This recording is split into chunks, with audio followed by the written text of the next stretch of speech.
we did learn tonight why Dante Martin can do the things he does. Why is that? He's gone through Terrigenesis. What do you mean? He's inhuman. Oh yes, that's right. I totally forgot he said. I was like, oh my He's an goodness. inhuman. This explains everything now, right? When Seidel says he's inhuman, I was like, what is he talking about? Well, this explains why he can defy gravity, why he's so bendy. It's his superpowers. Fair enough.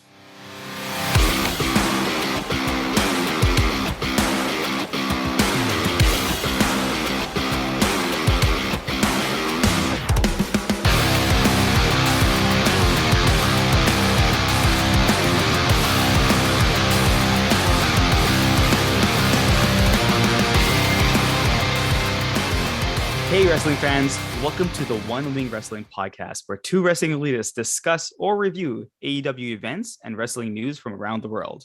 At One Wing Wrestling, our motto is, we go where the elite go. I'm your host, Krishna and joining me today, as always, is Mr. Bill Cupbush. Bill, how's it going? Hello there. Yeah, it's going. It's very nice out today. I went for a nice long walk, about an hour and a half. I didn't see any foxes today, though. The wildlife was staying away, so I don't know. But yeah, it's really nice. I love days like this. Hot, sunny, it's Yeah, beautiful. it's not too hot. I mean, I went outside for like a couple minutes, and it was decent weather. But yeah, no, it's a really nice day here in Toronto.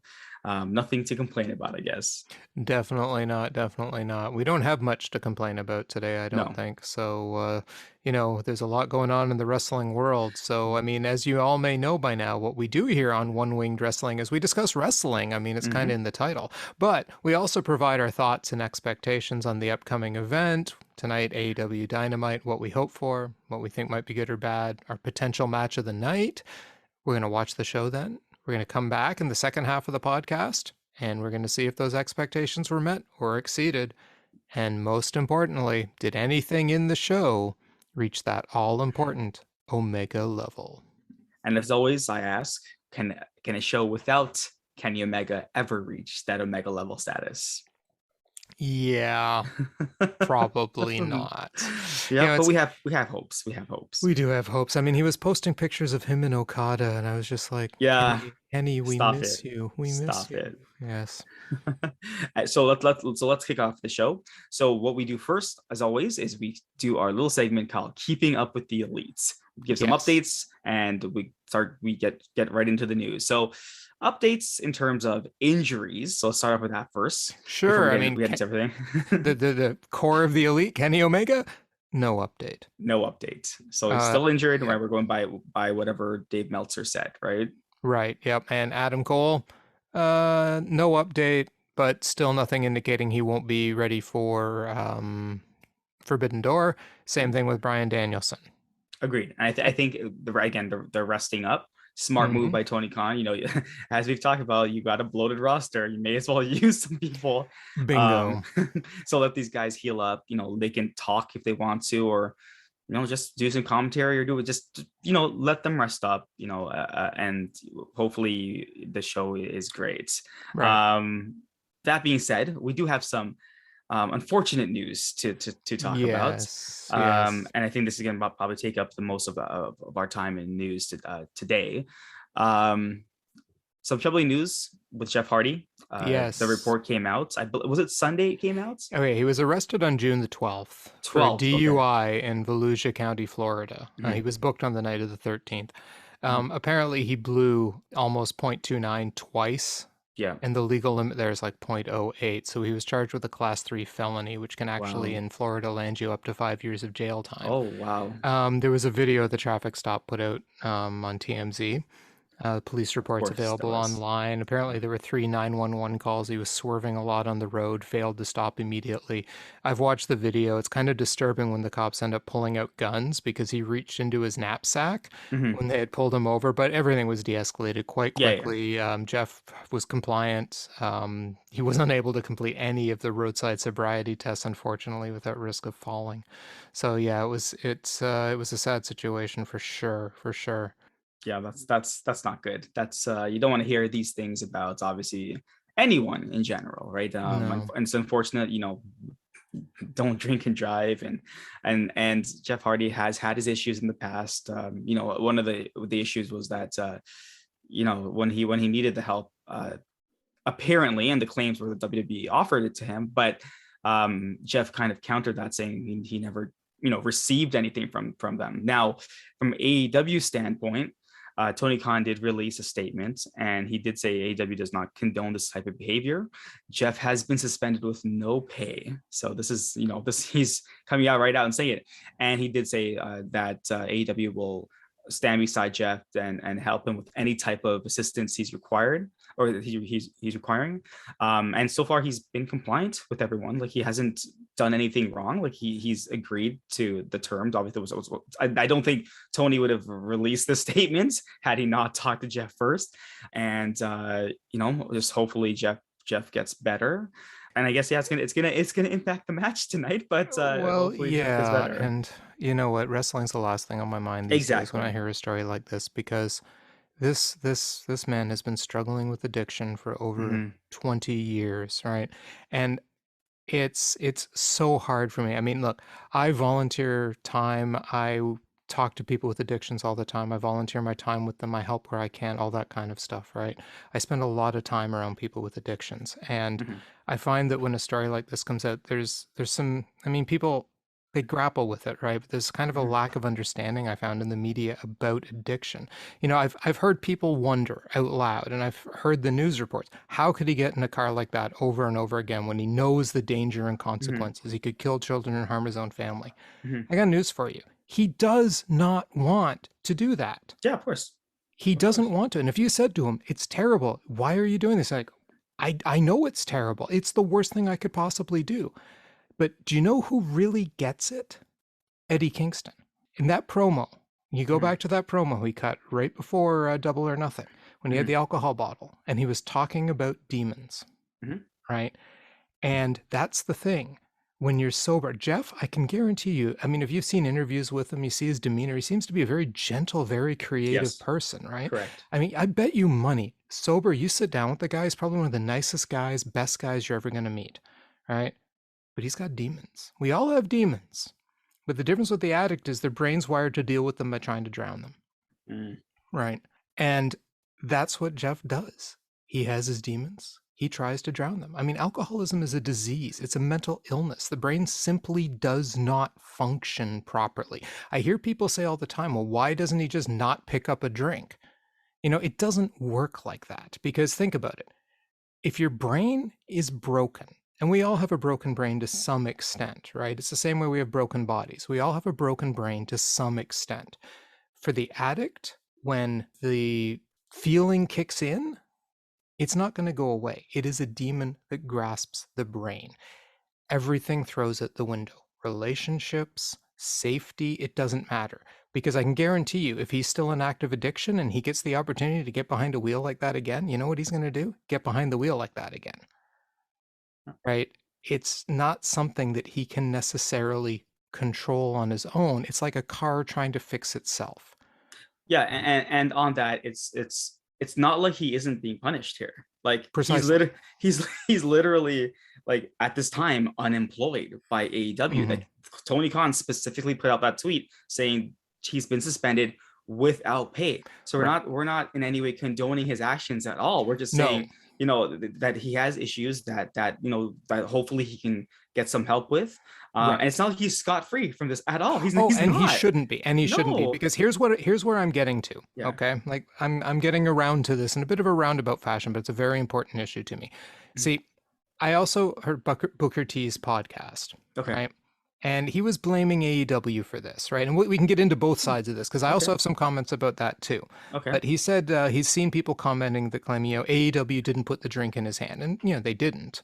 But for Booker T then said, go back and look at this compilation of death-defying dives he's pulled off since arriving in AEW, right? And he's like, I'm going to tell you right there, pain comes along with that.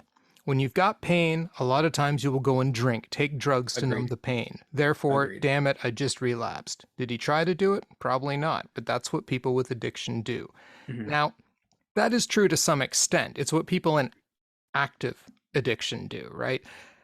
Ultimately, and this is why it's good that, he's going to go to court. He's facing jail time. He's been suspended by AEW without pay. Because as an addict, the responsibility for managing your addiction and the triggers for it, it's not AEW's. Yeah. It's Agreed. his. And when I Agreed. say his, I don't mean alone, because like I just said, no addict can fix their own brain. It's his and his support network. If he's truly on the path to recovery, if he's truly working through all these things, if he's gathered those supports around him, that greater network, even in a situation like that, is able to keep him out of those problems most of the time. Any addict has the potential to slip, but no addict recovers alone. And it's Matt Hardy said it beautifully in the tweet he put out. Recovery is not a linear process, right? And no addict ever fully recovers. It's a lifelong process, but you need that network around you. And, for him to have gone into AEW, this is where it gets interesting, right? Because do you allow a man that might be a trigger for get the triggers for potential relapse, or is that his responsibility to tell you he's able to handle it without relapsing? And I would tend to lean towards the second. Yeah. Right. But by the same token, I would be like, well, who have you talked to about it? Is this your own decision? Have you talked to your brother? Have you talked to your physician? Have you talked to your counselor? Have you talked to whatever your addiction support network is, right? It's up to Jeff and his family to get a hold of his life, right? Yep. And to keep him sober. Agreed. He has to do it by himself the first. He needs to face his demons, not try to drown them. Yep. I agree. And I mean, it's just so important to keep that as the focus, right? But that also brings up the thing, how responsible is AEW for it, and how responsible is professional wrestling for continuously putting on these matches where death-defying stunts are the thing, right? Yeah, and I mean, like similar. I mean, look at what happened at Cody Rhodes, right? He went out with a torn pectoral muscle. They allowed him to go out, but then the response was he decided to go out, right? And WWE's response was also, they checked with doctors, and his pectoral muscle had torn off, so there was no additional damage he could do to it. Still, regardless, I mean, you're still putting the health of the individual in jeopardy, just to obviously put on a show. With Jeff, it's complicated because his entire life he's done these death-defying stunts, and we question some of them. Like you look at the dives he does right now for Swanton bombs, and we always say, that doesn't look good.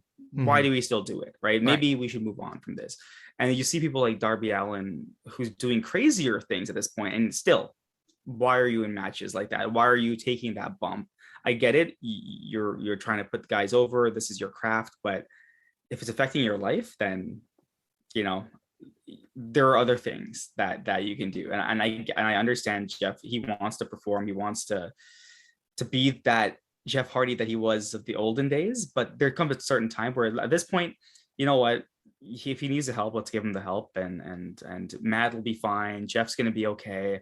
But as you said, this is not the first time this has happened, right? And he is facing some serious charges here that, as you said, potentially could land him in jail. And if it does, sometimes that might be what the person needs, but they need help. They need help, right? And I'm hoping, like, for Jeff, like I was happy when he joined AEW. I really was, right? Because he gave his heart and soul to WWE, and they messed up his last run. So I was kind of hoping, he comes into AEW, he'd have a great last run, and then maybe become a coach or something, right? But I get it. He still wants to be there, but you could be a wrestler like Matt Hardy.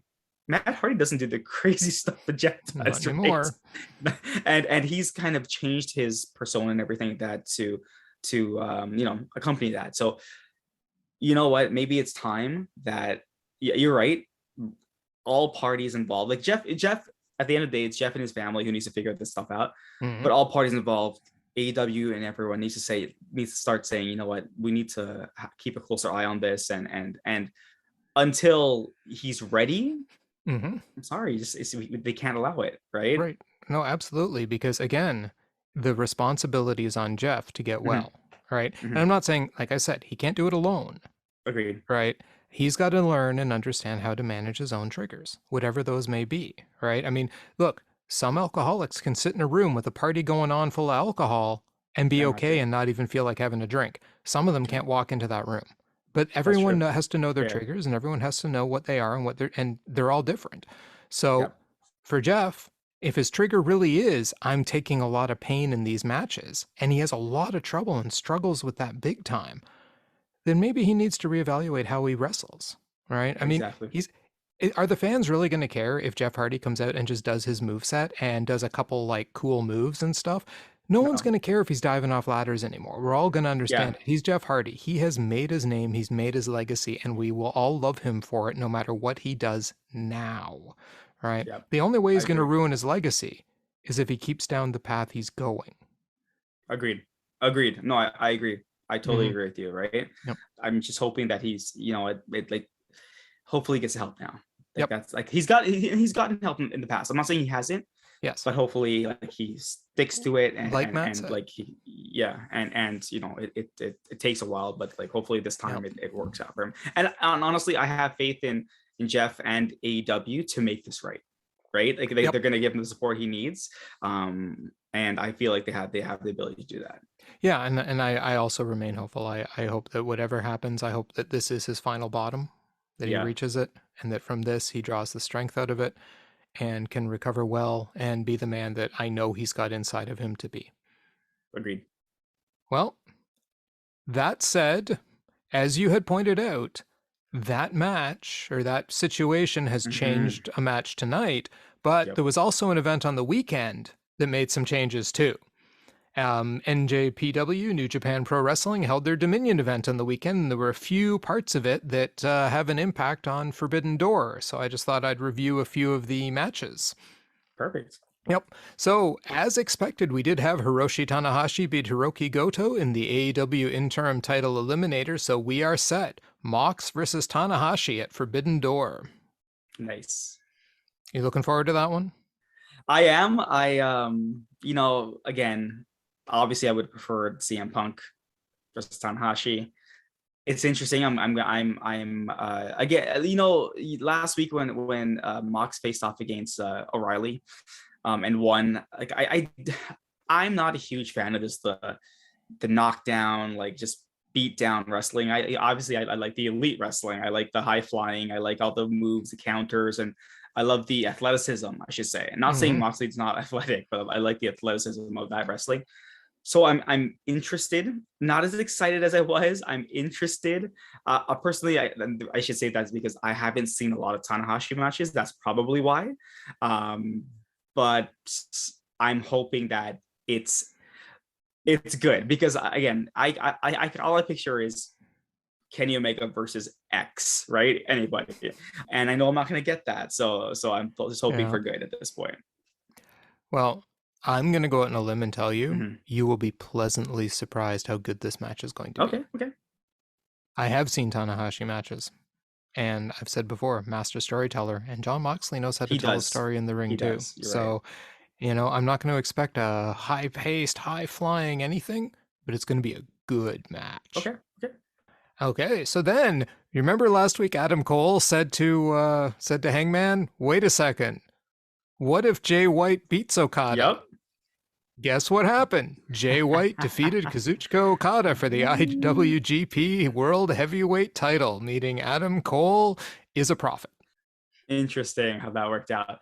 So I still think it's going to be so now okay, so now I think it's going to be Adam Cole versus Jay White because it's not going to be obviously Adam Cole Page versus Jay White because it's not going to be Cole versus Jay White because they're friends, right? They're friends. So it's going to be it's going to be Page versus White, and Cole potentially now versus Okada because I'm like, wait a minute, Cole is not in a match as of yet. Okada is now no longer the champion, so you expect AEW or a New Japan to have something for Okada to do.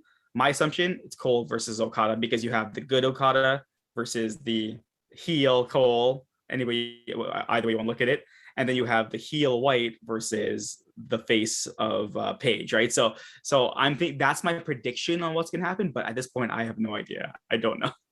Right. Yeah. And I've heard the rumor that it's going to be a three-way: Adam Cole, Jay White, and Hangman Page. Okay, so what I had predicted, what I predicted previously with Okada in the three-way, you're saying Yeah. okay, Yeah. Yeah. okay, that might work. Yes. Okay, okay. And that creates an interesting dynamic. So we will see what happens. Also, we had Will Ospreay defeat Sonata for the vacant IWGP US Heavyweight Championship, so it remains to be seen if that will become part of the match at Forbidden Door. My assumption is probably they're gonna like. So I watched the Ospreay match from Friday Night Rampage, Friday Night Rampage, like Friday Night SmackDown. Wow, I seeing this guy in action. This is what I talk about. This is the wrestling I like to see. So Will Ospreay, he's absolutely crazy. Him holding the IWGP US title, you said. So interesting. That's gonna be an interesting one. Who would Will Ospreay? I would love to see Will Ospreay versus Pac. I would love to see that. Like there's something like that. I would love, or even Will Ospreay versus Ray Phoenix. Pac is now busy at Forbidden Door because he's part of the four-way for the new title. Oh yes, that's right. That's right. Yeah. Okay. So maybe Ray Phoenix versus Will Ospreay, or Kenny Omega versus Will. Anything like that sounds great to me. Yes. I do feel that they're going to play it into the storyline, but I'm still very curious what's going to happen to Okada now, because you're not going to have a show without Okada. Let's be real here. So, okay. Yeah, well, we shall see. And you probably heard this after the event was over. Zack Sabre Jr. called out Bryan Danielson during the press conference, and he said something like, "No more time for subtlety. American Dragon, old dragon bollocks. Can you take some time out of your golfing schedule with the Blackpool Country Club to find out who the best technical wrestler in the world is? Well, I'm telling you now, darling, it's effing me." Blackpool Country Club. Yeah, it was pretty great. Zack Sabre, that kind of fire out of him, I never saw it when he had his brief appearances on things like the Cruiserweight Classic and WWE. Like the guy cuts this amazing. He just was so ticked off after the matches at Dominion too, and he's so much fire. I loved his promo, but I can't wait. Him versus Bryan Danielson. Oh my god. Yeah, it's funny because Danielson had tweeted about that a while back, saying people he'd love to wrestle is Will Ospreay and Zack Sabre Jr. So sorry, he said Tanahashi and Zack Sabre Jr. So it's great that they actually got the Zack Sabre Jr. match going. So there you go. That's going to be your kind of technical mat wrestling, just hard hitting match. Like this, if you're giving me a match like a Moxley kind of, as I said earlier, like hard hitting match, the Danielson ones are the ones I like, right? Because it's so technical and so precise, right, that it's perfect. So that's why I'm like, okay, that's gonna be a great match. It's gonna be crazy. It's gonna be crazy. Okay, so that sums up Dominion, and as we are now edging closer and closer to Dynamite, we will run quickly through the card and give our thoughts. Okay. So, starting off tonight's, I don't know if it starts it off, but the first match, the 20-on-1 class action handicapped elimination match, the Plaintiffs versus Wardlow. So ridiculous. It's going to be so stupid. Yes. It's going to be dumb. I hope it's done. It's finished in not even 5 minutes. Let's finish this in 3 minutes. Let Wardlow crush these guys, and that's it. Then I'm okay. Done. Yep, that's it. I think so too. Let him crush them, get it over with, and then we can move on to real matches like the All-Atlantic Championship qualifying match, Ethan Page versus Miro. Who's winning this? Oh my goodness, poor Ethan Page. Poor guy's going to get totally stomped on by Miro. Miro's not losing this match. Like, I love Ethan Page. He's so funny. He's so awesome. He's such a great wrestler. They don't really give him enough time to do it, but he's been on Dark a couple times recently. But Miro's winning this. Miro's going to crush him. Yes, Miro is going to crush him. I think it's going to take a few minutes. I mean, I think Ethan Page is going to get some good offense in and stuff. He's going to get his moments to shine. It's not just going to be a squash match, but Miro is totally winning this match. There's no doubt in my mind, which will be a nice add to the four-way at Forbidden Door. So next up, we've figured out when it is now. It is, in fact, the first option they gave when they were announcing this match a couple weeks back, the hair versus hair match, Jericho versus Ortiz. Yeah, this one I didn't realize Ortiz's hair was so important to him. I assumed if he got his head shaved, he wouldn't care. But I don't see this. I see Jericho losing this match. It just plays so much with the storyline. This is where the sports entertainment's gonna happen. I think this is gonna be a fun match. I'm very curious to see. Like if Jericho loses, I won't be surprised. But if Ortiz loses, I think I might be more surprised. I think this match won't go on that long.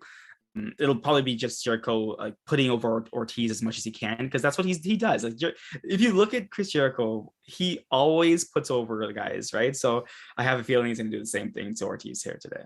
Yep. No, I think this is going to be a match full of shenanigans. It's going to involve like both sides, as many people as you can pile into this match, I think, trying to protect Jericho's hair, because it's going to be all about Jericho's hair. Yeah. Let's face it. And if Jericho gets his hair cut, I riot. We'll see. But in all honesty, I have a bad feeling Ortiz is going to win this and Jericho is going to lose it, because I think that is a far more amusing sports entertainment-y type plot. So we'll see what happens. But isn't this a Vince McMahon plot? It is, right? Because that's why they play it up. It totally is. Why don't you come here and be a manager and cut your hair, right? So it's like... Yeah, well, I mean, hair versus hair matches are all over wrestling, but this one's being done with a very specific flair. Yeah, true. Then we have Toni Storm versus Britt Baker. Yeah, the worst match of the night a couple weeks back. So I kind of feel like, is this almost AEW trying to not course correct, but just correct that match that they had, because they must have known that that match was messed up. So is this them trying to say no? Toni Storm and Britt are actually really well. We know Britt's a great wrestler, but Toni Storm's a great wrestler too. So I'm hoping this match is like heads and tails better than the last one, but I'm afraid that this might be the worst match just based on what I've seen before. Yeah, it's quite possible. 2 weeks ago, it was like our worst match of the night. Last week, big comeback. The women redeemed themselves huge in that tag team match. What do we get this week? Do we get Toni Storm of last week, or do we get Toni Storm of 2 weeks ago? Good question. I don't know. So if we get Toni Storm of last week, I have a feeling this could be a really good match. If we get Toni Storm of 2 weeks ago, this is going to be the worst match of the night. But Toni Storm last week was not the reason that match was good, right? But she did well. She did well. She didn't have any mix-ups. She didn't have any mess-ups. There were no missed timings by her or anything like that. She looked good. So maybe, like I said last week, maybe she's worked out the kinks. Maybe. Right? I'm hopeful. But we will find out. I don't know. I don't know about this one. We'll find out at 9:30. Yeah. Okay. We'll see. Okay. Next up, we have the Tag Team Championship ladder match, which is now just two teams involved. Jurassic Express, the champions, versus the Young Bucks. I kind of hope the Young Bucks win this match. I'm not lying. That this is going to be the match of the... this is going to be... Oh, no. I'm looking at it. You know what? No. I'm going to go out. This is going to be the number one match of the night. Because as I always say, I never go against the elite. This is going to be the match of the night. The one person who's not you have the Bucks, you have Jungle Boy, and it's really Luchasaurus who's that outlier, right? Who's kind of like, oh, he's not as good as the rest of these guys in the ring, right? He's good for a big guy. He's really good for it, yeah. But he's not anywhere. Let's be real. He's not the Bucks, and he's definitely not Jungle Boy. Like, these guys are on a totally different level. So this is gonna be my match of the night, but we'll talk about the next match afterwards. So what do you think? Yeah, I think I'm torn, and I'm gonna say this will be the second best match of the night. Fair enough. Because although the Bucks are involved and they can make any match of the night, and I could be proven to be totally wrong. I mean, these are my guys. This is my tag team. Jungle Boy's really good. Luchasaurus in a ladder match, it could be interesting if they are really creative and they do some really interesting spots with him and Jungle Boy. This could be match of the night. Agreed. But I think too, this match is going to end in colossal shenanigans. I don't think the Young Bucks are getting the title. I don't know why I think that. I just think it will. I think something's going to happen with Christian. I think that this is going to start boiling over now. I'm not so sure. I want the Bucks to win, but I'm not so sure they're going to. Interesting. Okay. Well, I guess we're going to see. Yeah, and I think enough weirdness is going to happen to this match to take it down that notch to not make it match of the night. Okay. So that brings us to the last official match on the card. Dax Harwood versus Will Ospreay. Yeah, so we get a full showing of Will Ospreay, 1-on-1. Dax is really real. Like I don't even want to say most improved because I just haven't seen him wrestle that much.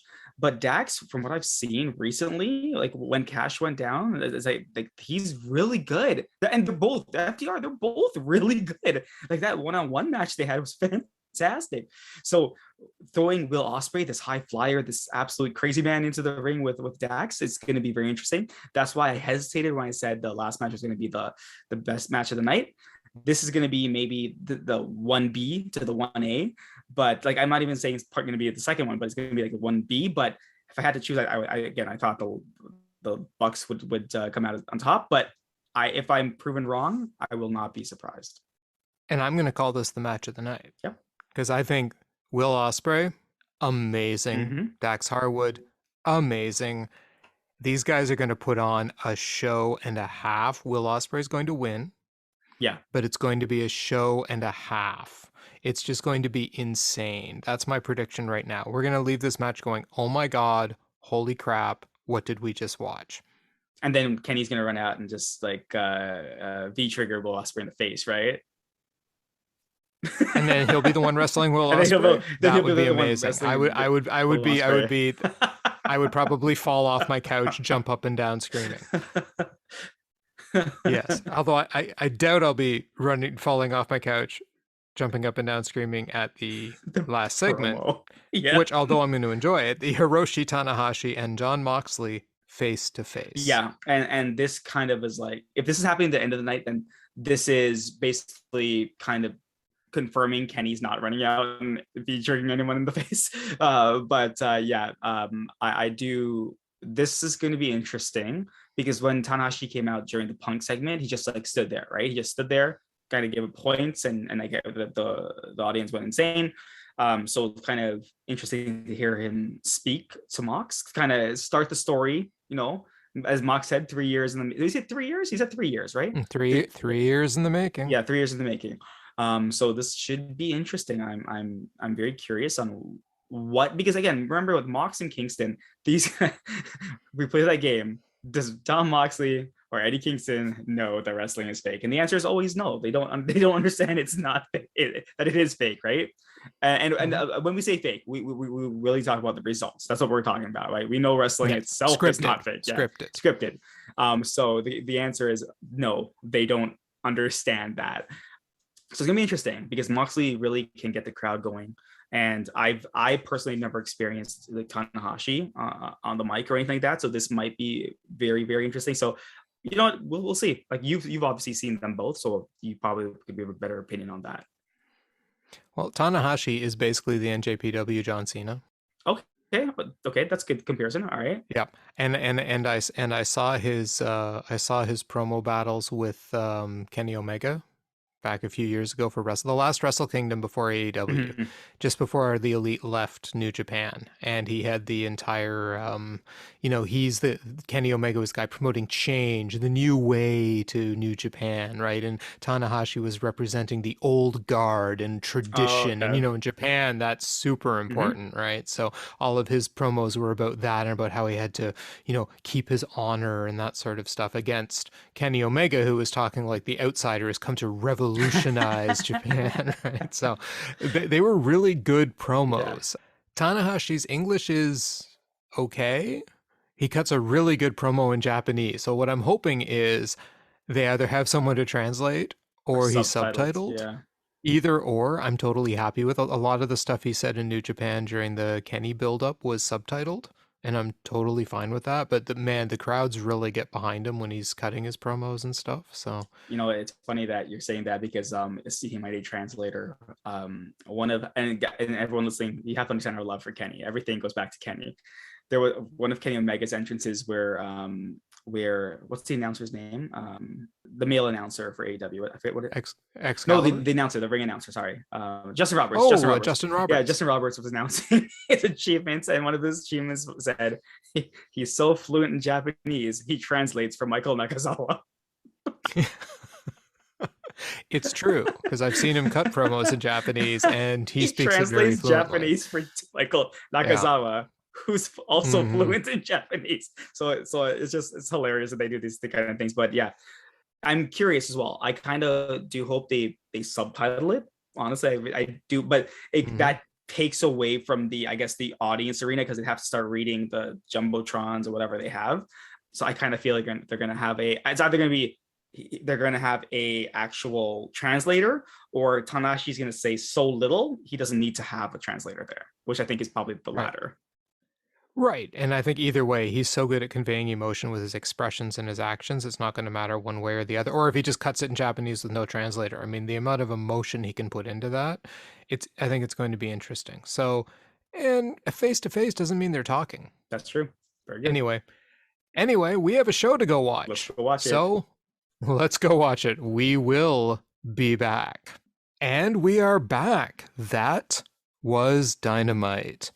In fact, that was Road Rager coming to us from St. Louis, and there's a lot that happened. A lot. So, why don't we get right into it? Let's do it. Okay.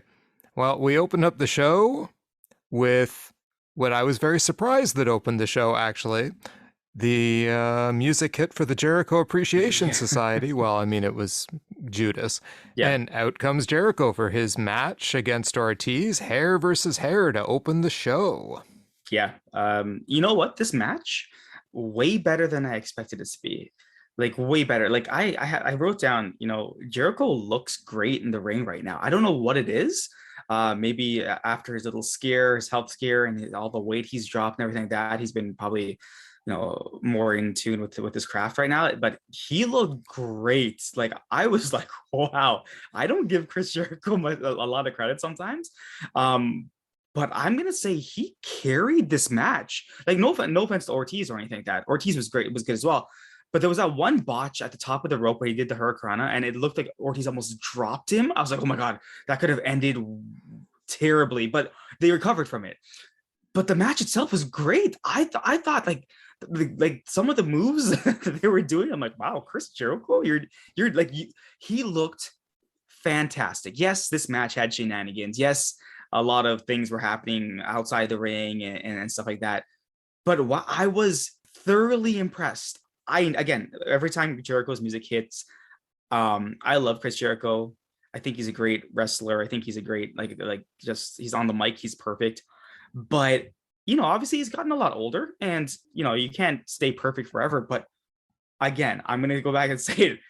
I was very impressed with Chris Jericho tonight. Very, very impressed.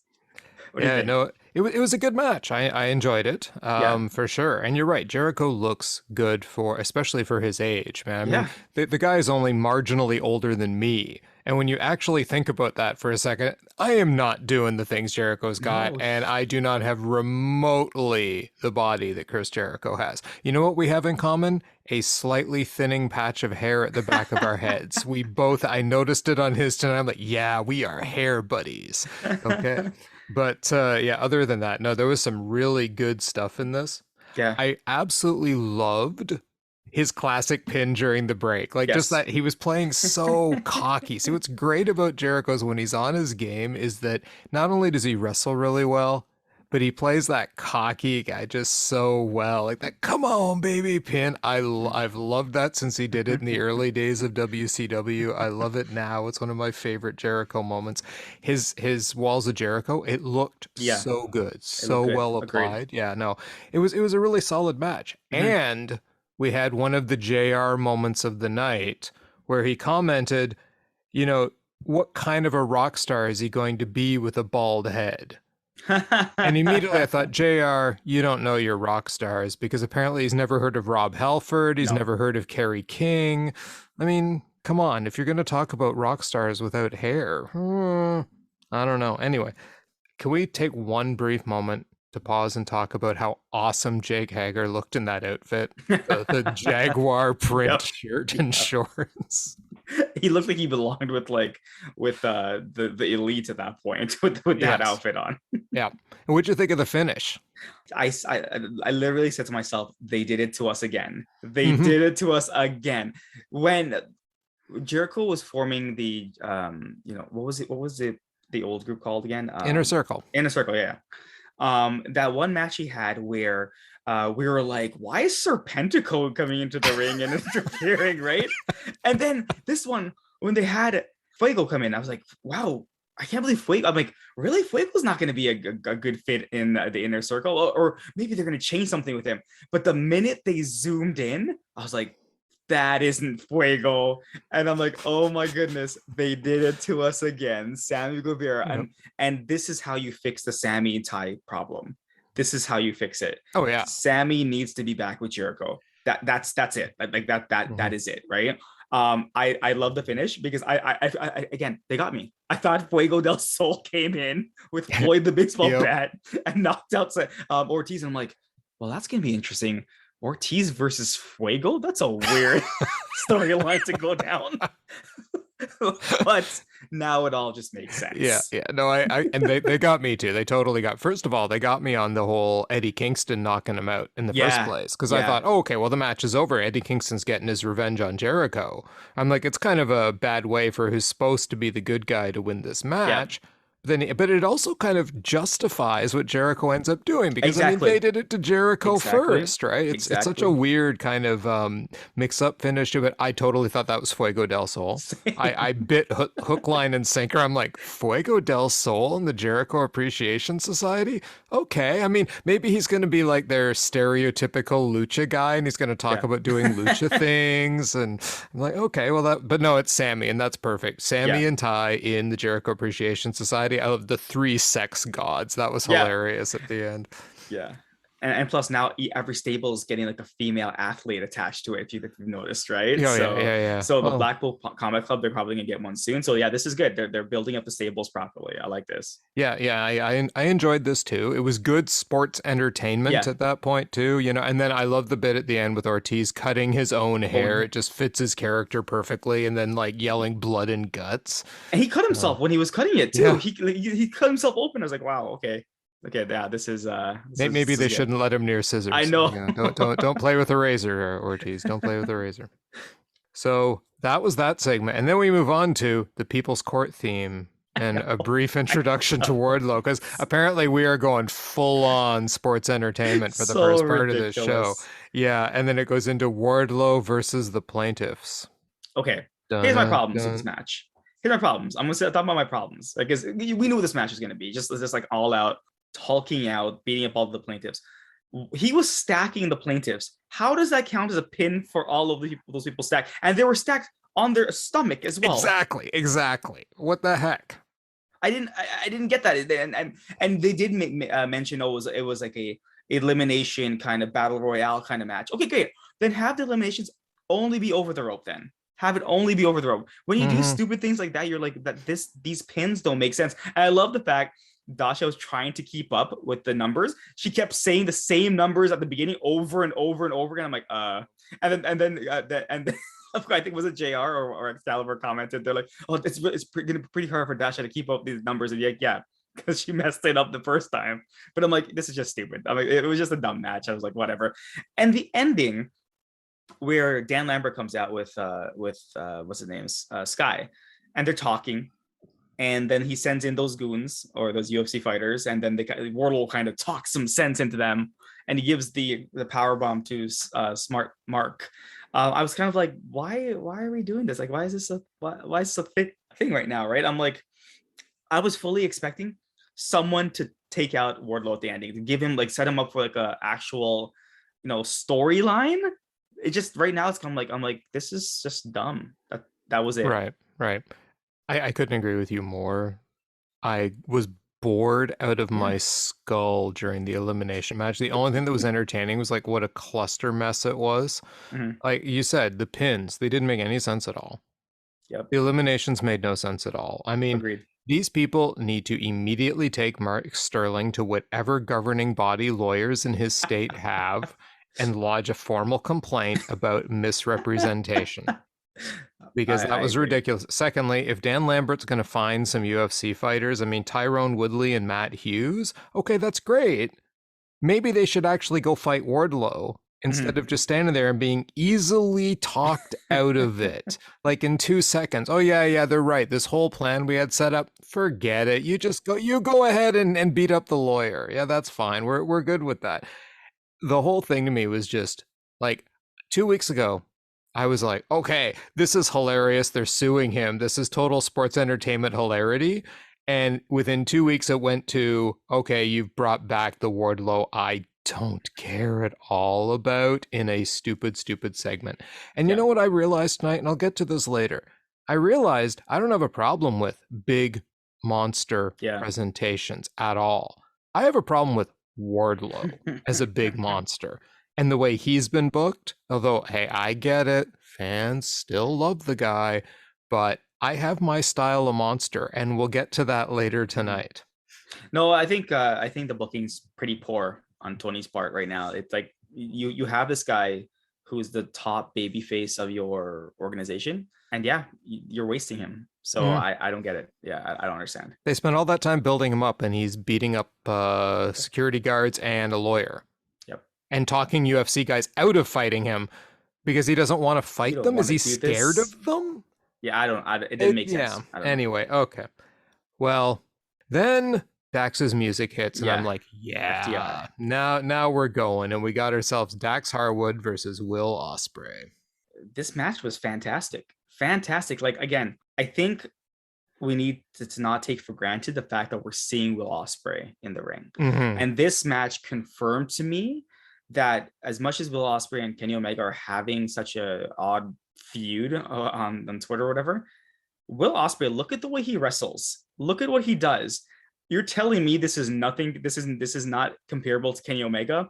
Come on, guys. Come on. Look at the way this guy wrestles. Like, I swear I was watching the next generation of Kenny Omega in the ring, and I was like, I was literally thinking to myself, if Kenny Omega retires, is Will Ospreay going to be my favorite wrestler going forward? Because I was so impressed with the way he was moving around that ring. Like, he wasn't missing anything. And listen, I'm not taking anything away from Dax. Dax was fantastic tonight. Holy crap. Like, he was so good. As I said, before we, or when we did our pre-show, I said Dax has been, to me, one of the most, not improved, because I said improve would be like a down, like downplaying. Like, he's actually breakout. Really good. Is breakout a good breakout? word? Maybe there we go. Breakout has been the breakout wrestler I've seen in 2022. Like, I can't say Ospreay, because Ospreay's always been like this. But I've had my thoughts on Dax and Cash, and that's out the window now. That's totally out the window after what I've seen and what these guys have done. This match was fantastic. I absolutely love this match. Again, as I said, there would be a 1A, 1B. Definitely. This was, when this match finished, I thought to myself, man, can the Young Bucks pull it off tonight? That's all I was thinking in my head, right? Oh, yeah. And I gave my credit to, both these athletes. And then, of course, things happened afterwards, right? With the whole attack on. But here's the thing. First off, before we talk about what happened afterwards, the Ospreay win, clean win, no cheating, nothing. Yep. Right. Yeah. Well, that was great. And sorry, before we talk about what happened afterwards, what do you think about the match itself? Yeah, no, my God. Yeah, this is my kind of wrestling match, right? The whole, even right at the beginning, Ospreay with that running Hurricane Run, right? Just beautiful, like off the ropes and running, and doesn't miss a beat. Just like from a forward to a backward momentum, out of nowhere. That's got to be so hard to do, right? The chops that Dax Harwood threw on Will Ospreay. But did you notice the other thing? Ospreay continuing to sell them for a while in the match. He kept pausing and rubbing his chest. All right. Like, I love stuff like that. And you know what else I really appreciated? Excalibur explaining what IWGP was to the AEW fan who wouldn't know that that's the governing body of New Japan Pro Wrestling. And that's why the belts are named that way. And also calling out the fact that he didn't come in with the US IWGP championship. It was the Rev Pro. Yeah, it's a British league, and he won their championship not that long back either. Yeah, because like his group, United Empire, wrestles in Rev Pro as well. Oh, okay. Yep. Yeah, and then that finish, right? You get all those near falls, That counter off the top rope that goes into the crossbody, that was phenomenal. A series of near falls that got the crowd screaming because Yep. they were just insane. The back and forth so close on the kickouts. Like I was just biting on every one of them, right? The Oz Cutter gets stopped. Harwood moves into that springboard Liger bomb. No, it gets blocked. Another Oz Cutter gets blocked. He finally hits the power bomb, the springboard Liger bomb, the kick out, and then he ends up getting him with he gets him with that high stack Liger bomb.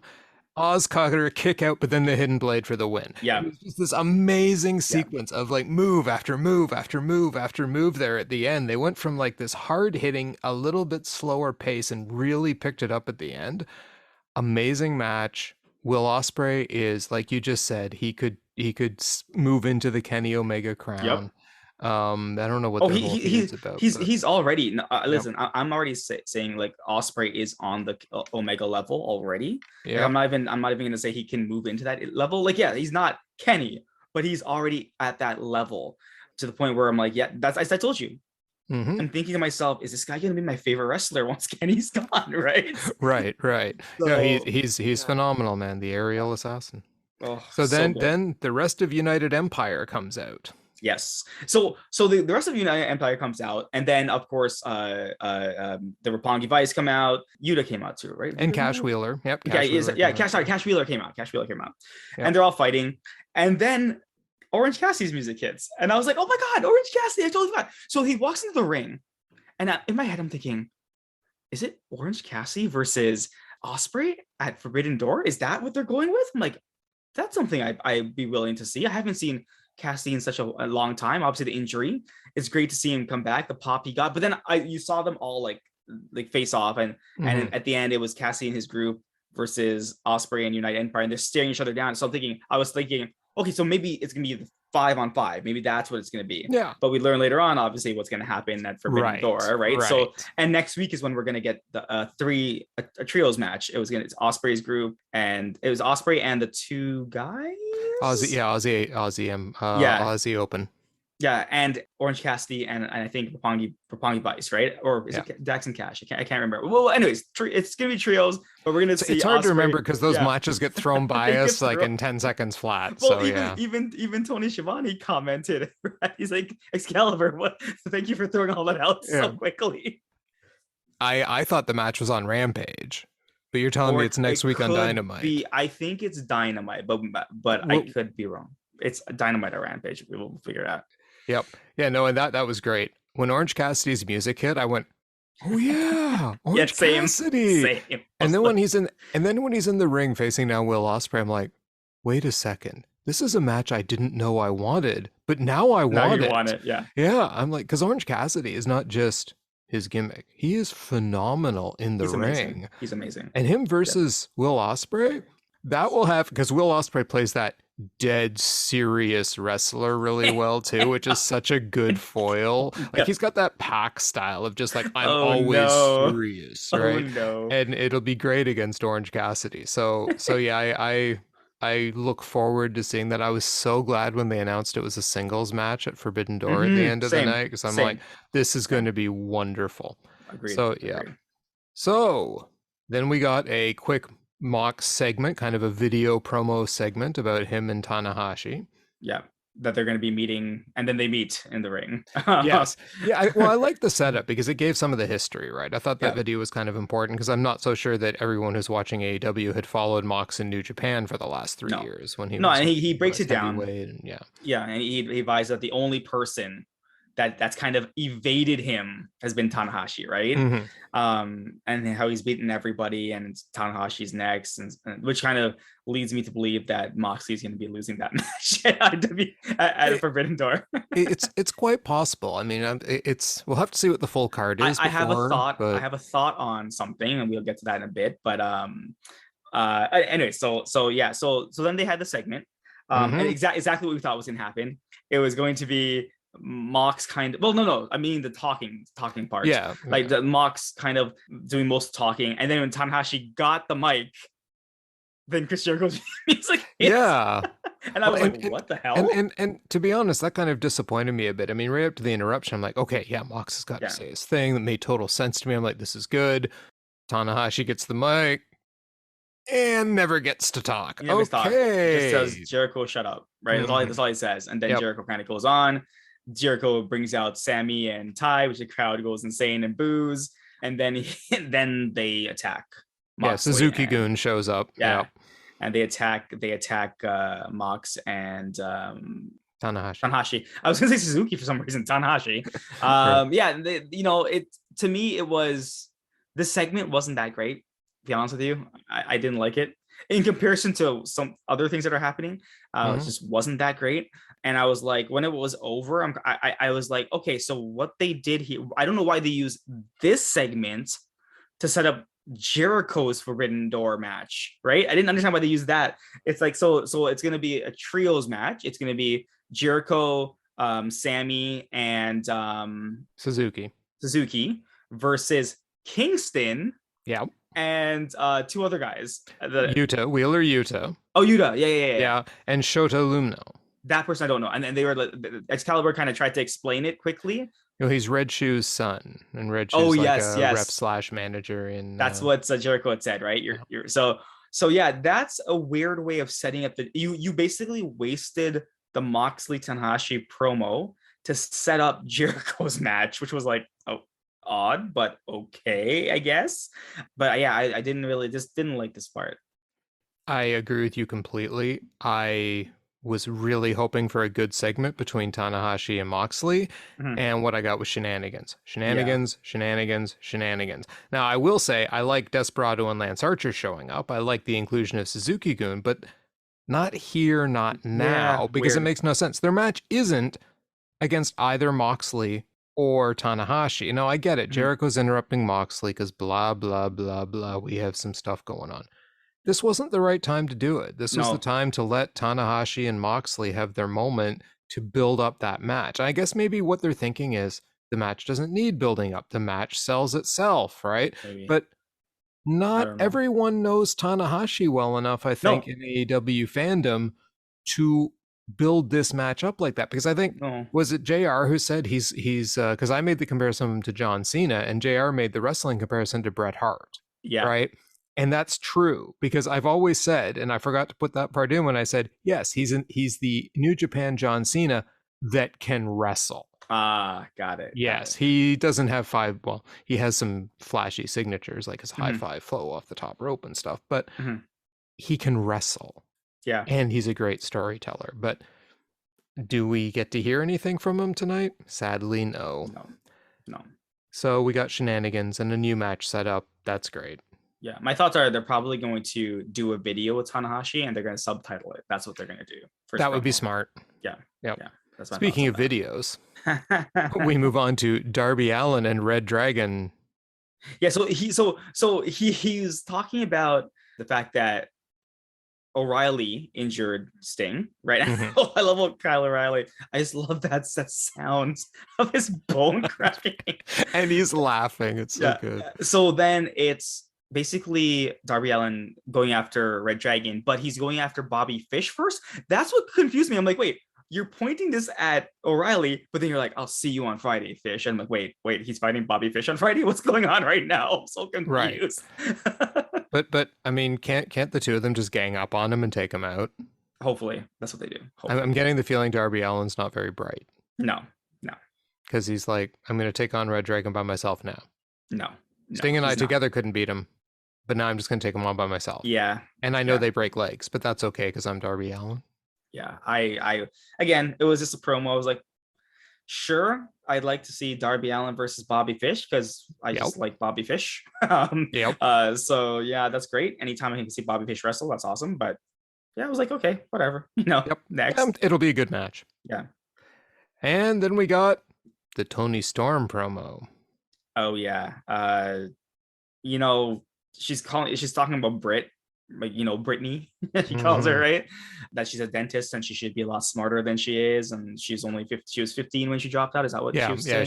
She's a dropout at 15, and Yeah. Britt went to When you want to throw insults, Mhm. one thing, if you want to throw insults, back it up. Okay, I'm sorry to Yep. say this. Back it up a little bit. So let's go back 2 weeks ago where you faced Britt Baker. Did you put a clinic on her? I don't think so. I didn't see that. So if you want to kind of promote that you dropped out at 15 and Britt went to school and also became something that she is right now with how talented she is, yeah, maybe check yourself first, all right? Because you wish Yep. you could be as talented as Britt. Exactly. Exactly. Yeah, it was not a good promo. It was her just trying to be all fiery and yeah, I'm really smart and you're not very smart. And Yeah. okay, Okay. that's nice. Yeah, and fine. Because Britt has never called people out on that either. Britt has never said, "Oh, I went to university, I became a dentist, and blah blah blah blah blah." Never. She's never. All she does is No. she's a dentist. That's it, Yeah, right? she So, she she just mentions it in her entrance and yeah, stuff and calls herself DMD. So I yeah, mean, she brags about it, but she yeah. doesn't rub that part in In people's people's faces. faces. It's Yeah, just part of her wrestling due to her finishing move. yeah. And what she brags about is her ability to win wrestling Exactly. matches. Yeah. Exactly. Yeah. Anyway, we then had Ethan Page's music hit, and we got Ethan Page taking on Miro. I didn't even write a comment for this one because I wish I could say that I enjoyed this match a lot more than I wanted to. I liked it. I thought the match was okay. It didn't last too long, which is I guess good. But I knew exactly what was going to happen here. There was at no point I thought Ethan Page was going to win this match. I was like, Miro's going to win this match. She's back. You don't let. I do love the one thing I do love is Miro and his character. I'm like, at the end, he praised Oh him yeah. and everything. But here's my problem, Bill. Here's my problem with AEW right Yeah. now. We know that Kip Sabian's in the audience. Kip Sabian is wearing a box in his head, right? That says Hmm. underrated and over it, right? Oh, sorry. Overlooked and underrated. Yeah, overly underrated, and right. And we know Miro took out Kip Sabian, blah blah blah blah. They have their feud. That feud is. I have no clue what Kip Sabian's done. And there were points in the match where they were focusing the camera and you could see him on the right hand side, and I was like, oh, is he gonna jump the barricades and attack Miro? Is he gonna cost Miro this match? No, nothing like that happened. It's just okay. Miro won, and again, Miro's talented, Paige talented.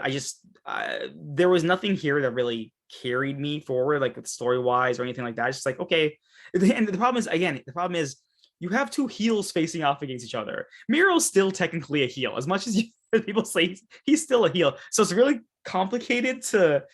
I was cheering for Miro, but I also wanted Paige to win because I like Paige too. And I'm, announced from Hamilton, Ontario, even though he doesn't live there anymore. He is from Hamilton, like he's a Canadian, so happy about that. But yeah, I'm gonna say that this match wasn't my favorite match of the night. It was just okay. Like that's what I thought. But what'd you think? Yeah, it had a couple moments in it that I Mm-hmm. really liked, which I'll get to, but you're right, by and large. Paige got in a lot of offense, which Mm-hmm. I was happy to see because I like Paige, right? So he got it in. It wasn't just a squash match or anything. But the match really didn't do much. I mean, they were Yeah. good. It was good. I didn't dislike it, but I didn't No. love it. It was just kind Exactly. of there right up Yeah. until the moment that Ethan Page got all cocky, took Miro's hands, put him together, and said, "Pray to me, Miro, pray to your God." And then Miro got really angry and Yeah. absolutely destroyed Ethan Page. Yeah. I thought that was good. And that made me think for a second what I realized.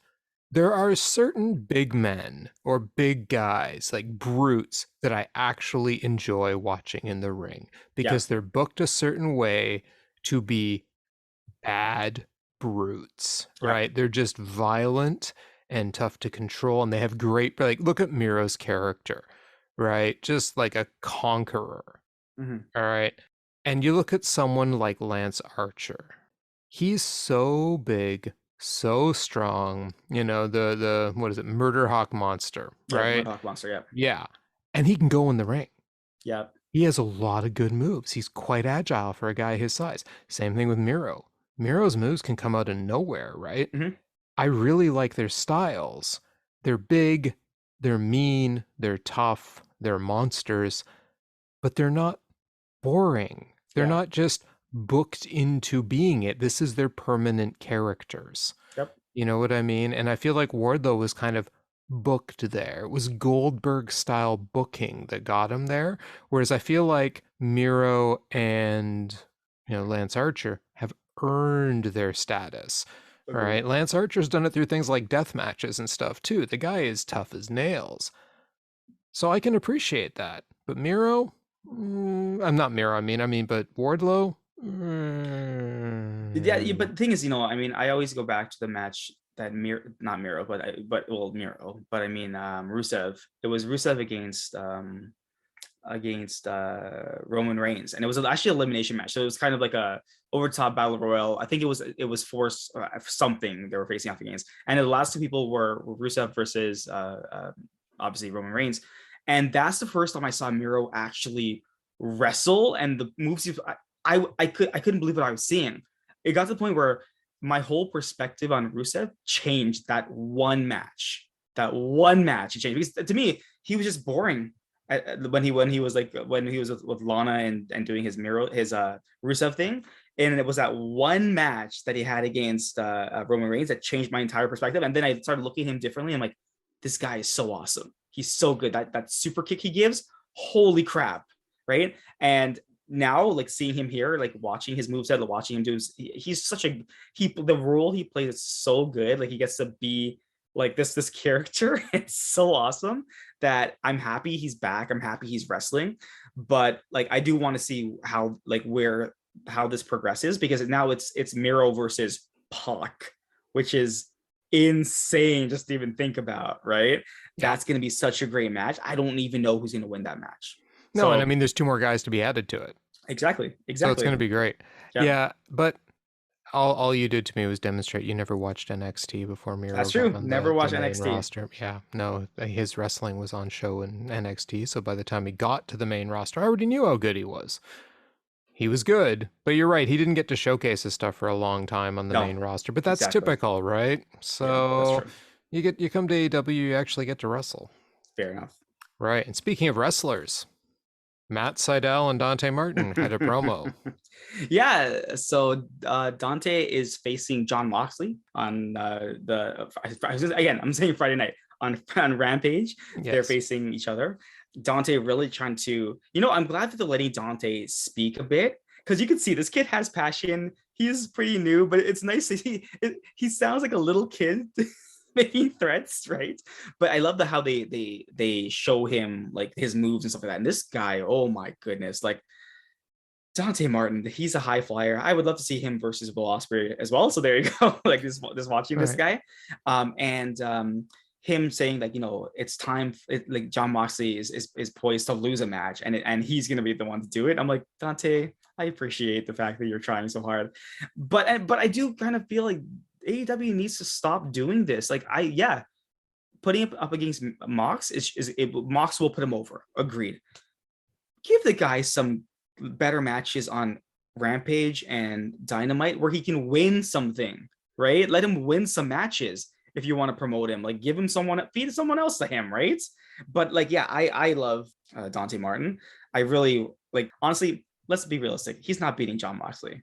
This close to Forbidden Door, he's beating Jon Moxley. If Forbidden Door wasn't here and it was no pay-per-view was anywhere in sight, I would possibly say he'd beat Jon Moxley. He's not beating Jon Moxley, so no, he's not, which is sad, because this whole promo was, I'm not just potential. I'm tired of being said I'm just potential, and it's like, guess what you get to be on Friday? Potential. But we did learn tonight why Dante Martin can do the things he does. Why is that? He's gone through Pterogenesis. What do you mean? He's inhuman. Oh yes, that's right. I totally forgot that he said. I was like, oh my goodness. He's an inhuman. This explains everything now, right? When Sydal says he's inhuman, I was like, what is he talking about? Well, this explains why he can defy gravity, why he's so bendy. It's his superpowers. Fair enough. I'm on board now. Okay, he's an inhuman. Maybe he can bring in the rest of his peeps. Okay. We can have a whole stable of Inhumans. It'll be great. Led by Black Bolt. But I was going to say, when's Black Bolt joining? Because then he'll just destroy everyone. Well, would it be allowed to use his voice, or would that be cheating?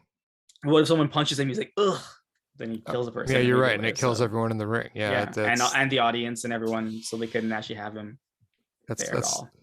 so we're saying that Dante Martin's the only one who gets to, because his inhuman power is just defying gravity and being really bendy. Exactly. Okay, cool. Well, guess what? It was only 9:19. Yep. And they started the women's match. They So, did. I mean, really, they mixed up two segments here. I think someone just flipped them on the card Yeah. because, this was early. But okay, whatever. 9:19, we're going to have our women's match. You're throwing my life off, but okay. Yeah. So we have This match is so Britt versus Toni. It was better than the last one. I'm going to start off by saying that it was better than the last one. There weren't botches that I clearly saw. The one though, I swear, when Britt got hit with that running move that Toni did, I literally thought the hip they in tricked the me. corner. Yeah. I thought she injured her for real, right? I was actually looking for the referee to do the X symbol because that means that someone's hurt. But she, like, when she did the roll up pin, I was like, oh my, and she was laughing. I'm like, okay, she got me. She got me. Like, this is twice tonight that AEW got me, because it looked like the speed she went in, the momentum that she hit Britt with. I was like, you can't avoid that. What the hell? Right. And I was like, no way. And yeah, well, clearly they practiced that a lot because they fooled me. The match itself, Thunder Rosa came out to help, ward off the two people, Rebel and Hater. But the good thing is, AEW didn't let Thunder Rosa talk. Like, she just came out and just did her thing. I'm like, oh, good job, AEW, you're listening. And yeah, this match to me was kind of like, it was. I go back to the previous match that we were talking about, and it's, I didn't hate it, I didn't love it. I just thought it was okay to good, right? And that was how I felt about the entire match. And I don't know if maybe I'm just being a little bit of a pessimist here, like the whole thing that, I'm not being positive here because of the previous match that we had and all the botches, but just didn't, like, again, it just didn't do anything for me. And I'm like, oh, so it's going to be Toni Storm versus Thunder Rosa eventually. Right? Because it kind of said that it's coming up soon. It'll be Toni Storm versus Thunder Rosa, and that was it. I'm like, kind of, okay, so you beat Britt clean, which I haven't seen in a long time, right? And I'm like, okay, I guess this is it. Like, I don't know. What do you think about it? The match was fine. I mean, I'm starting to realize Toni Storm has her move set, and we're going to get to see it. She did 2 DDTs again. Which is fine. Everyone has their signatures, but with Toni, it just seems to be you're gonna get the parade of signatures, right? I just keep feeling like she is missing something. Yeah, right. But you're right. The match was wrestled competently. I didn't see anything that was an obvious error or botch. I bought into the whole Britt was injured thing too, because oh my god, did that look like it hit? Mm-hmm. All right. And I mean, I'll give Toni Storm credit. She knows how to do that move because she's done it forever. And she knows how to make it look convincing. But man, that one looked overly convincing. Mm-hmm. But I think that was the idea because clearly it was scripted into the match. So I give these girls credit. Good job, because I bit. Yep. I thought she was injured. Then she smiles and rolls her up. Toni Storm, can you please get a new finishing move? That pile driver, that spike pile, that's not a spike pile driver. I mean, the Storm Zero, it just looks like she picks her up and gently lowers her to the ground in a back pile driver. I don't know. It looks bad to me. It looks lazy. It looks bad. I'm like, that pinned Britt Baker? They called like even Excalibur were trying to say it was a Gotch pile driver. I'm like, no, it wasn't. It was a Storm Zero. Yeah. So I'm like, that it just looked weird. I don't know. Yeah, I don't. And Rosa versus and you heard the announcement at the end. We're getting this at Forbidden Door. Rosa versus Toni Storm. Oh, I didn't see it at the end. No. Yeah, that was part of Excalibur's at the end of the night. Yeah, we're getting it at Forbidden Door. Hopefully the pre-show. Yeah, I know, right? I'm like, why am I getting this at Forbidden Door? Does this have anything? I know New Japan doesn't have female wrestlers. It doesn't? I didn't know that. No, it doesn't. Oh, I didn't know that. Yeah, that's why their deal with Stardom was such a big deal, because now they have at least under their wing a company that is women's wrestling. Got it. Right. And Okay. Stardom is a company that's had a lot of interaction with AEW. A Okay. lot of the Japanese women we see come across are from Stardom. Okay. That makes sense. Yep. So, yeah, so we're going to get Thunder Rosa and Toni Storm, I guess, because, there should be a women's match on the card. But since New Japan doesn't have any, we're just going to get a women's championship match, I guess. All right. I guess. Yeah, Okay. fine. Yeah, it's better than listening to Stokely talk for an hour, right? Because he was up next. Yeah, he had the open challenge for Rampage, for Jade, and it was answered by Willow Nightingale, I think her name is, and I've seen her before. She's been on Dark before, so she accepted the challenge, and she's going to fight on Rampage. But Stokely is going to be on commentary. He says he's going to get like 2 paychecks for that night. Yeah, I don't know. Like I was like, okay, is this over yet? And I'm still waiting for the week when Stokely actually shows me that he's this amazing promo hype guy that everyone was, oh, Stokely. I haven't seen it yet. He's paint by numbers boring. Yeah, he is very boring. He's like some cross between, I don't know, a used car salesman and Urkel. I'm not quite sure yet, but I don't find him interesting. Same. He is just another. In fact, I find Mark Sterling far more entertaining than him. Again, if you wanted someone to lead the baddies, could we not have filched MVP? He would have been amazing as their manager. But anyway. Agreed. And at this point, you see, the energy level at this point has gone down a bit in the show because, we got the Ethan Page match. It started with like the Toni Storm promo to the Ethan Page match, and then we got into Toni Storm and Britt Baker, the Stokely, but then Hangman comes out. He's at 9:30, so he gets the coveted 9:30 slot tonight. Yeah. This was interesting. This, I have to admit, I'm intrigued now what's going to happen here, because so Hangman comes out and he said, he was a bit of a, he said, I think he was a bit of a jackass or something like that. But here's where things are. I think they messed up and then they corrected. I don't know if you noticed it. So Hangman says, I last week I came out and I challenged Kazuchika Okada for the IWGP championship, right? And he's like, well, I was wrong. He lost that championship. He's no longer champion. But he goes, but the offer still stands. So I'm calling out and he says Kazuchika, and then you hear Adam Cole come out, but and I'm like, he didn't actually get the first name in. He said, I'm calling out, and Cole's music hit. Okay, because I swear I heard him say Kazuchika, and I'm like, wait a minute, that's where. And this is why I'm talking about the course correction, because I heard him say it, right? Mm-hmm. And then Cole comes out and says, no, you're just not listening. You're like, you can't challenge, you lost, blah, blah, blah, blah, blah. And he's like, I want to obviously give congratulations to my buddy, my pal, Jay White, who's the new IWGP champion. And he's like, if anyone fights him, it should be the elite, the undisputed elite, right? It should be me. And then he says, I'm saying that I have a special guest who would love to come out and say hello to you. Jay White shows up in the ring, gives him the switchblade, knocks him out, picks up the mic, and this is where things get interesting, and says no to Hangman. Basically, he says a couple of things to Hangman. He says, no, you lost against CM Punk. You couldn't beat him. So the answer is no. So of course you see a big smile on Cole's face, and he's like, Adam, I'm not facing you either, right? You see Cole's face like, what the hell are you talking about, right? So now they made the commentary. The belt is still going to be on the line at Forbidden Door. Mm-hmm. Here are my thoughts on this. And this is me again, guys. This is going to be me fantasy booking. I made the comments earlier tonight that Moxley is going to lose and the interim champion is going to be Tanahashi.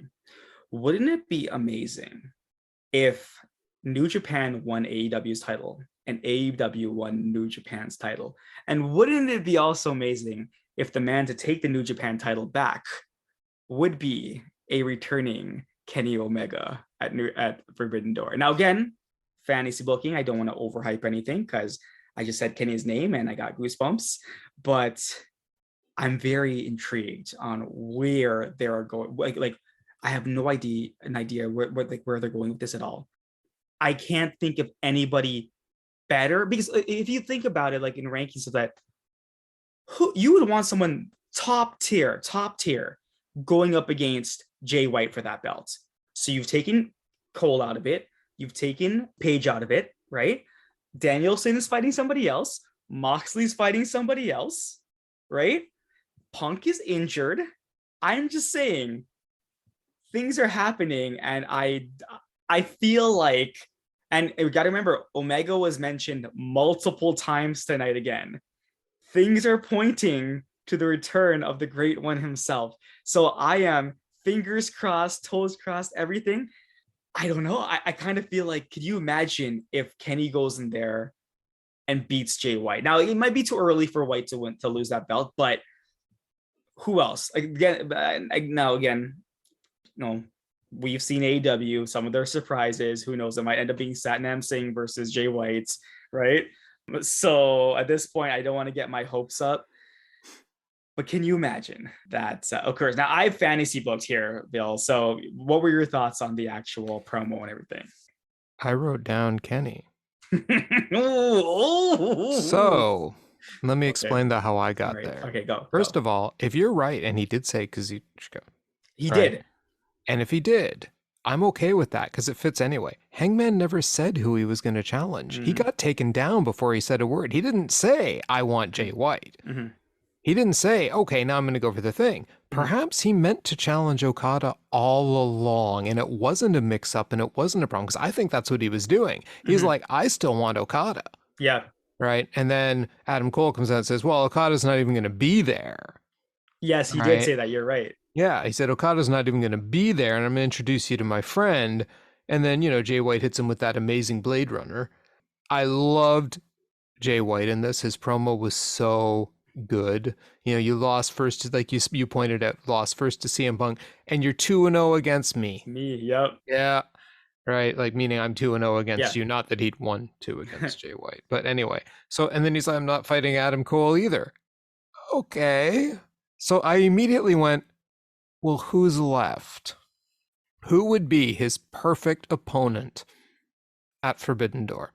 And I love what you said about the 2 titles, because then we get 2 amazing matches. We're going to get Kenny Omega against Tanahashi, which I think Tanahashi will win. You mean John Moxley said Kenny Omega? No, I know I said Kenny Omega. I meant once Tanahashi gets the title from sorry. Oh, we're going past Moxley. Tanahashi wins that match. Yeah. Then we're getting Tanahashi versus Omega. Mm-hmm. Tanahashi wins, and then we get our CM Punk Tanahashi match. Oh. Tanahashi's having 3 matches: Moxley, Omega, and CM Punk. Oh man, that's big enough to warrant Tanahashi. So, and here's my thoughts. Actually, and I might counter that. Here's my thoughts on how Moxley's going to lose that match. I have a feeling that we are going to have a returning MJF at Forbidden Door, and MJF is going to cost John Moxley that match. MJF is going, like we talked about before, MJF will build a stable of the non-WWE guys, go through them, and take that title away from Tanahashi. And I think that's how you're going to get the title back to AEW. Think about that. He's going up against like this other company that's coming in and taking, I'm not about New Japan, I'm talking about the other company guys. So WWE, XW guys come in, they're taking the spots of the AEW guys. You're going to build the biggest baby face out of MJF of all people by doing that. Think about it. He'll go through Moxley. He can go through all the other guys too. And he can bring the AEW belt interim. This is before Punk gets back. Bring it back to AEW. And then he actually beats Punk and becomes the actual reigning champion. Now, I don't know how much that's like, if that's going to happen at all, but I have a feeling that Moxley can lose cleanly, but I feel like they want to set up more storylines, and why not have MJF go through the XWW guys? I have a sneaking feeling, though, that given what I know about New Japan, you don't get a lot of, especially in their title matches, dirty finishes, right? I have a feeling we're going to get a totally clean match between Moxley and Tanahashi. I'd be Okay. very surprised if there were outside interference. Okay. I could be wrong because, who knows how the booking's going, who knows who's doing the booking, who knows who's in Mhm. charge of which match, blah, blah, blah. I think that they'll have real trouble if they want to make MJF a babyface over John Moxley Oh yeah, it's true. because he's one of the biggest baby faces in this whole company. And it's going to be very hard to tear him down to the point that people are going to want to cheer for MJF. They'll have to do something really interesting for that to happen. It's not necessarily a bad idea. I just think it's very interesting that there's been like MJF is just out of the Nothing. picture, right? Yeah, nothing. Nothing. Dead Yeah, silence. Like, nothing. and you know what? That's okay to me. I'm like I Mhm. told you, was it last week? I'm kind of over it, and let's move on from MJF sort of thing. You cut your promo, that's great, but I'm not sure what to do with him anymore. He could make the staple, Mhm. sure. I think that his star is going to sink real fast though. The longer he's off TV, I was thinking the same thing. So yeah, I don't know. yeah, I mean the momentum's going to go. So I still like my Kenny version better because it involves Kenny. Of course, of course. But yeah, I could see MJF showing up at some point. If he is going to come back, it's going to be at Forbidden Door. So Mhm. in what capacity, I don't know yet. We'll find out. But Kenny, he's coming back. You heard it here first. It has to be there. I can't think of anybody else, and I think AEW is learning slowly. Like Tony Khan came out and admitted that hey, that whole Satnam's thing, he it's on him. He made a mistake, right? I don't see them making a mistake with Forbidden Door here. There's nobody else in AEW now. Given, I wouldn't be surprised if they're like it's going to be Kyle Yeah. O'Reilly versus Switchblade, right? So I don't know, but it just feels like no. If you're having your first ever huge pay per view, it's a mixed pay per view with two different companies, first one ever kind of thing that's happening here, where it's the Forbidden Door. You want to have your top talent there. Kyle O'Reilly, I love Kyle O'Reilly, but he's not AEW's top talent. He's not. That belongs to the Bucks. That belongs to Kenny Omega. This one segment, I know I wrote so much about this one goddamn segment that I was like, yeah, this is the big thing I was focused on. And the segment lasted what, maybe 5 minutes, maybe. Yeah, but the possibilities, the way it was put together, It's the hilarious. sentences that were left hanging, all of it, it was well put together. They made the best use of their time. I mean, how much better was this time used versus the Moxley Tanahashi segment? 100% better. Like it was night and day, right? I hated the Moxley and Tanahashi segment, and this was Yeah, just blew my yeah, mind. amazing. And then the Bucks music plays, and out come Matt and Nick. Yep. And then obviously Jurassic Express came out as well. They were there. Yeah, and then part of me when I saw Jungle Boy's mom and sister again, right? This time, guys, I'm not gonna make fun of it, saying, "Hey, those look like Jungle Boy's mom and sister," and it ending up being them. But they were there again. Now Mhm. that we've seen them, I was like, "Oh, I guess Jungle And Boy's not losing and this it one was his again." birthday then Right? tomorrow too. And tomorrow's his birthday, right? I'm like, they wouldn't pull a WWE thing, would they? But I had my thoughts going into this as well. So obviously, I said, I want the Bucks to win. This was going to be my match of the night, and it did not disappoint. This match did not in any like one thing I was looking at, and hopefully this is true. I'm hoping that AEW like put a little bit of a cut on those tables because they looked like they were Mhm. breaking pretty easy tonight, and I'm like, good. I'm happy for that. It's still painful, but I'm happy that no one landed and the table didn't break. Right? I'm like, this is great. But yeah, this match was, when it was supposed to be a triple threat tag team match, my one fear was when you add the Hardys into it, the Hardys are a lot older, they're a lot slower now. It's going to slow the match down. Well, the Hardys, obviously, as we talked earlier, were taken out of this match, and it just became a one-on-1v1.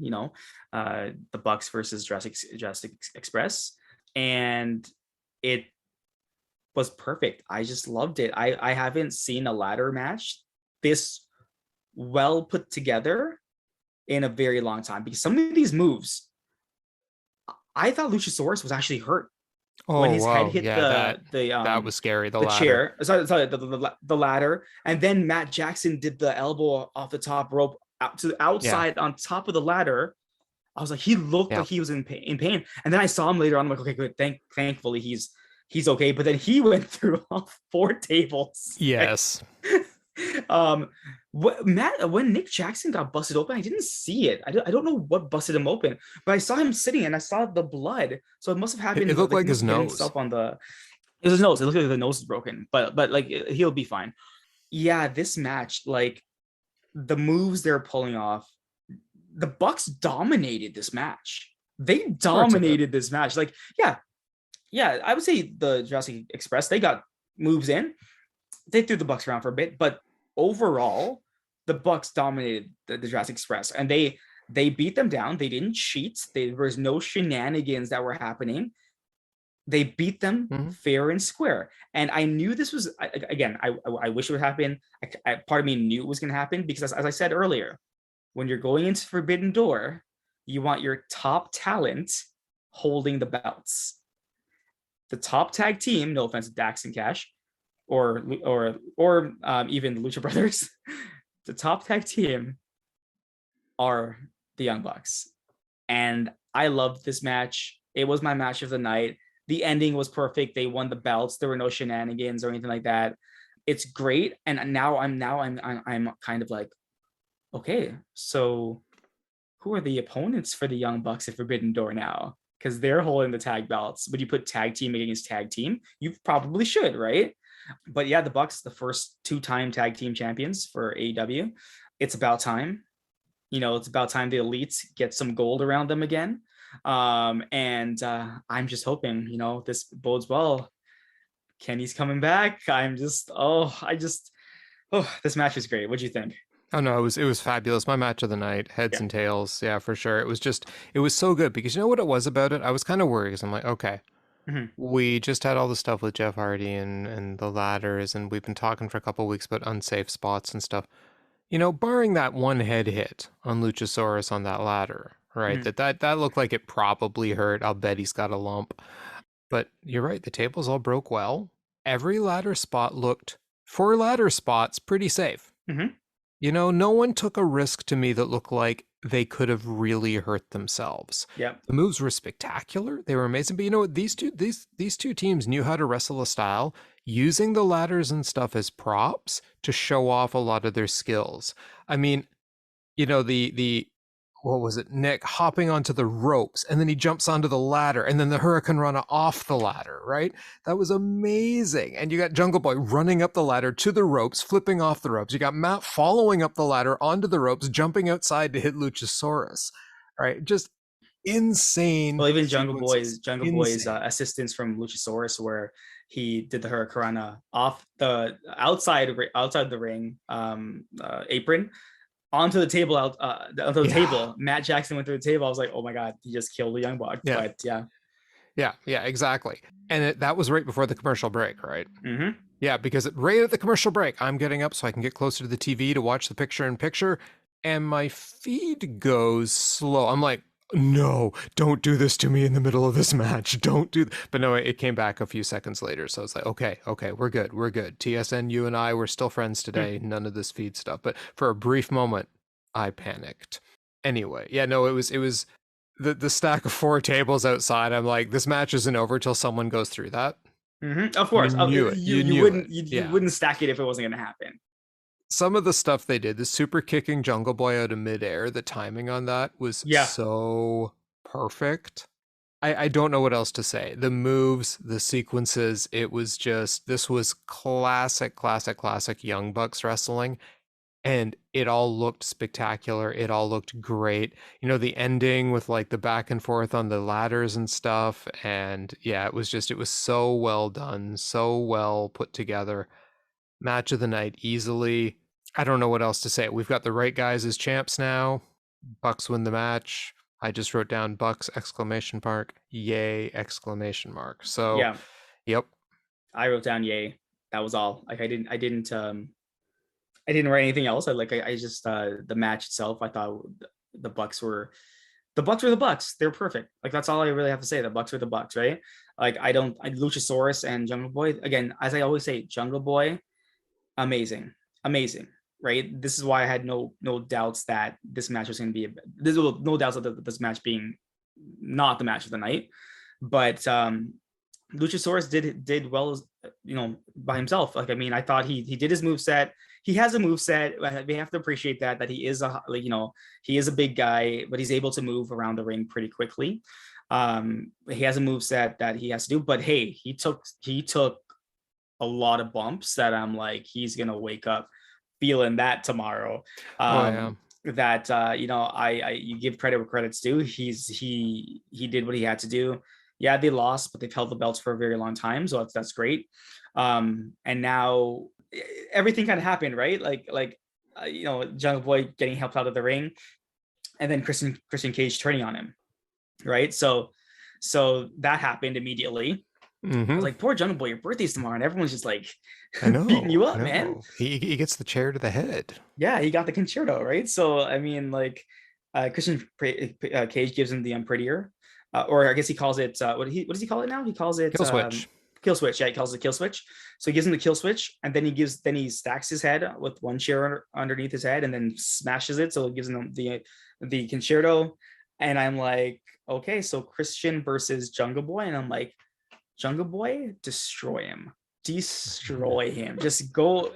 See, but this bodes, like, I don't know what's gonna happen. So is it gonna be Luchasaurus trying to defend his friend against Christian, and then Christian beats Luchasaurus, and then it's Jungle Boy who has to come back and beat Christian, kind of thing? Because let's be real, Christian can't beat Luchasaurus. Again, wrestling is scripted. We understand this, so that's going to be the way. But maybe we want a bad Christian. Maybe we'll start liking Christian if he's actually bad. Because let's be real. Like, when Edge and Christian were heels, they were the funniest group you could think of, right? Yeah. So they were like the Young Bucks are. Right? That's how funny they are. So I'm curious where this is going. I kind of feel like now Jungle Boy's taken out. I guess he's not going to be in Forbidden Door. Christian's not going to be in Forbidden Door. Luchasaurus is definitely not going to be in Forbidden Door, because again, that card is going to be stacked, and I don't think they've announced everything yet as we're talking. So we need 11 to 15 matches, so we're up till 12:30 in the morning watching damn it. Yeah, you know what? I mean, that's the AEW, but you would expect that because it is a crossover, right? This is the crossover events in the making. So yeah, I don't know. I don't know where they're gonna, like, we know where they're gonna go with this storyline, but I also don't know how they're going to carry it out, because a lot of things are happening almost right before a pay-per-view. So I don't know how they're going to handle these things. Right. But again, a quick announcement that Will Ospreay is fighting again next week. And yes. or Friday, no, I think it's next week. And I'm like, I think it's on Rampage. Is it on Rampage? Okay, so maybe it's on Rampage. But yeah, Will Ospreay again is fighting. And I'm like, again, anytime we get to see Will Ospreay has 3 matches now he's had at AEW. That's amazing. I was thinking to myself, New Japan, they better be careful, because Will Ospreay is getting a taste of, what wrestling is like in North America with AEW, an actual competitor with WWE. As much as you want to say it's not, it is a competitor. If he likes it, hey, when contracts are up, I'm just saying. I'm not saying it's gonna happen, but I'm just saying, maybe Will says, you know what? I might want to sign with that company over there, right? So, and I would not be opposed to that in any way. Right, but he's pretty much said he's a New Japan guy for life. But we'll see. But back to Christian. Yeah, I like the idea of a heel Christian. Yeah, a lot. He's a lot more fun. The audience also liked it. The cheers he got when he turned were insane, because I think people were just like, finally, he's going to do something. Yep. You know what I'm hoping this does too, is it brings Luchasaurus back out of the shadows. I miss PhD Luchasaurus. Okay, he hasn't been around a long time. He just grunts in the background of promos now. He almost never says a word. No, he doesn't. Right, and I think this has sort of downgraded his value in a lot of ways, because his personality was also what really lent him as like someone fun that I wanted to see. I mean, he's really good in the ring for a guy his size and stuff. I think he's quite good. You saw it a lot tonight. He hit a lot of really good moves. You're right, he's got a certain moveset, but it's a good moveset and it's hella entertaining. Yep. So when he's out there with Jungle Boy and they're doing all their stuff with the Young Bucks, it was really entertaining. And I'm hoping now he gets a chance to come out and shine a little more again. I kind of miss PhD Dinosaur Luchasaurus. Can we have more of that back, please? But yeah, no, the whole card now for Forbidden Door is shaping up really nicely. I look forward to seeing what's going to happen over the next couple of weeks as we push towards. Well, next week. It's just next week, right? I Yeah. mean, Oh, it's not you're even right. it's Next next week. week. Yeah. Wow, that's the go home show. Yeah. That That's what I said. That's why I made the comment. I'm like, a lot of things are happening before the Forbidden Door. Forbidden Door is like just 2 Sundays away, right? So wow, we've only got one more Dynamite that's it. before And Forbidden Door. that's what I mean. I'm like, what are they gonna do? Like that means next week's Dynamite is gonna be huge for announcements. I can see them just I can see Excalibur. And by the way, the next following 10 matches are going to be on Forbidden Door. Yes. just announce them. So next week is if not starting Friday / well, we know that Rampage is taped tonight, but if not starting tonight with additional announcements, it's gonna have to be next Wednesday. It's gonna be big, right? So yeah, I don't know. Like, obviously, we know Kenny's not returning there. Our prediction is Kenny returning at Forbidden Door. Like, my prediction is Jay White saying, I want the best of AEW. Yeah. And then him coming out at the show. But I don't know what's going to happen. Again, I don't even know who else. Like, and then that's the problem. AEW's roster is so bloated. You forget wrestlers, right? You forget them. And you're like, okay, then who, right? My one thought, Bill, is that also, what if it's not a returning Kenny Omega? What if it is like let's say Johnny Gargano shows up as a new AEW recruit? Yeah. feels like it's not Kenny. I agree. Listen, I agree with you. It's definitely not Kenny. Mm-hmm. But yes, you're right. All fingers are pointed to Kenny, but we've been fooled before, right? Yes. And I hate the fact that I'm thinking I want it to be Kenny, and part of me is saying it's not going to be Kenny. It's not going to be Kenny. It's like, just, it's not going to be him. Just don't think about that. You mean like the day that Don Callis came out to Kenny's music and I went running out to the kitchen because you went to get your food and was like, dude, Kenny Omega. We get back and it's Don Callis. So we're both just like reminding us that Kenny's on his way back. And I can't believe I fell for that. But yeah. Anyway. Well, that was also the same night that they accidentally played Kenny's Jumbotron while Chris Statlander was coming out. Yeah. And I'm like, Kenny Omega? Then I'm like, oh, it's Chris Statlander. No, it's Chris Statlander. How dare you, AEW? Mm-hmm. I guess the person in the booth typed in K for Chris, and Kenny obviously came up first. Yes, and so they accidentally clicked on the wrong music. Yeah. It's like, whoops. Yep. That was Dynamite. That was Dynamite. Yeah. Before we go, though, it is time for our one phrase that summarizes the evening for us. The one phrase that summarizes this evening. Oh, simple. Super kick party. All around. Super kick party. The Young Bucks are the tag team champions of AEW once again. I'm good for that. My phrase of the night is, don't bet against the Bucks. I told you. I don't bet against the Elite. I don't bet against them. That is correct, sir. It was great. And the titles are back home again where they belong. They are. But for now, as the Great One always says, goodbye, everybody. And good night. Bang. Good night, everyone.